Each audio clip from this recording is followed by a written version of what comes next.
Hello everyone, so this is going to be a quick one because I don't want to dwell on this too much. It's a mess and just another bag of junk that the British establishment have tried to throw at Harry and Meghan, the BBC documentary, The Princes and the Press Part 2. I think we have to bear in mind a few things here. Number one, the BBC is a propaganda arm of the British establishment, and I've been putting this off for years, but this I think is going to be the final nail in the coffin for me to cancel my license. I don't even watch the BBC, so I don't know what the point is of paying for indoctrination. Now, because of certain things and ideas that the BBC often push, a lot of people are very quick to label the BBC as having a leftist woke agenda. I disagree. I think a more accurate description for them is a tool for divisiveness. They are a tool for divisiveness and can easily have their arm bended to suit the establishment's agenda.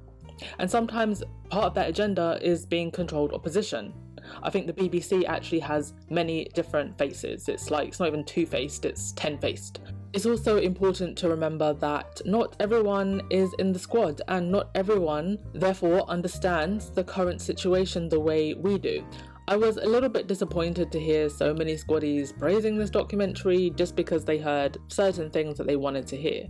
Yes, it touched upon the fact that William and Kate may have given Jason Kenough a pass to leak information to the Daily Mail and brief to the Daily Mail against Meghan. But it did it in a way, in my opinion, that did not really capture the seriousness of what was done, just how vindictive KP has been and continues to be. An employee, a palace employee who would have signed an NDA is working with the future and his wife to sabotage Harry and Meghan. Those are the exact words that should have been used, but they wrapped it all up in fluff. There was one squaddie who left a comment on a post that I did, Sheila James, and she totally got this down to a key, and I hope she doesn't mind me reading some of what she posted. But she said, "This BBC documentary is all palace spin, all while pretending their tentacles aren't involved. While it may not be a direct hit piece or attack on Harry and Meghan in particular, it whitewashes and trivializes the evil, vile, vicious abuse that Harry, Archie and Meghan in particular suffered. That almost cost Meghan and Archie their lives, caused Meghan to miscarry and lose her father, and caused so much traumatizing pain and loss. It makes it look like it was a simple misunderstanding, that Harry, influenced by Meghan, overreacted because they, Meghan in particular, couldn't get their way, while making very evil, extremely dangerous, abusive people look benign, giving them a pass." And I have to agree with this. One of the things that annoyed me so much was the way they allowed the royal rodents, because I'm never going to call them reporters or journalists again, the royal rodents, to sit there all proper and suited up as if they don't know exactly what has been going on and that they are part of this. You cannot sit there and say, well, I get my sources from people close to the institution, and then expect us to believe everything that you're saying. Tell us who these sources are and why are they briefing to you? Why are people within the institution briefing to you, especially about others in the institution? Because this is another thing. This documentary alluded when it first went out in all of the promos that Harry and Meghan were briefing against the Cambridges and the Cambridges were briefing against Harry and Meghan. Well, we got proof that the Cambridges were briefing, but we didn't get any proof that the Sussexes were briefing because they never did. All the Sussexes have done from the beginning is defend themselves. This documentary was meant to be about Harry and William's relationship with the press, and part 2 spiraled into a therapy session for the scum of the earth royal rodents throwing a tantrum because they didn't get what they wanted from Harry and Meghan. And what's incredible about all of this is that no one stopped to think how utterly useless, completely useless, this all makes the entire royal institution look.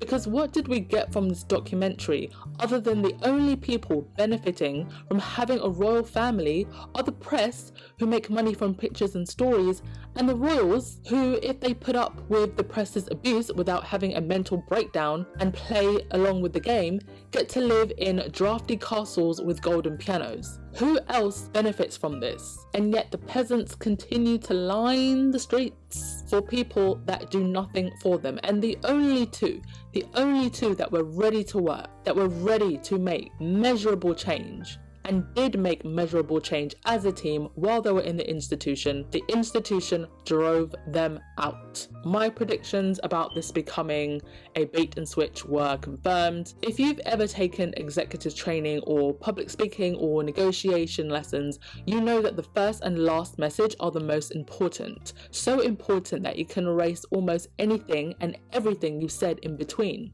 The very last thing they ended this shamumentary with was that Meghan misled the court, which is just not true. This has already been debunked, and I will do a separate video addressing all of that in detail. But it was just so shady because this documentary was not about Meghan. It was meant to be about the brothers.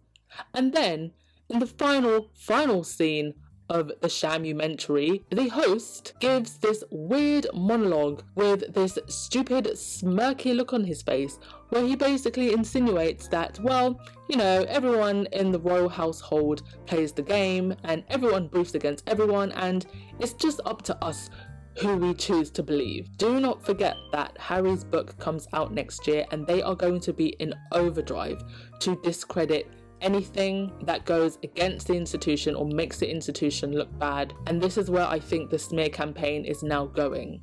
They literally brag about William giving the press a proverbial hug while they were on a plane going on tour. I can't even believe that royal correspondents travel on the same aircraft as the royals. Their artists should be in the damn cargo, freezing with the suitcases. If this documentary did do one good thing, and I did see some people commenting about this online, people who weren't squaddies, was that it proved that the UK press are entitled brats, stuck in the past, as are the people that read their trash, and they all need to be thrown in the trash. I also think that we in the squad need to stop looking for closure from the UK establishment for Harry and Meghan, because we will never get it.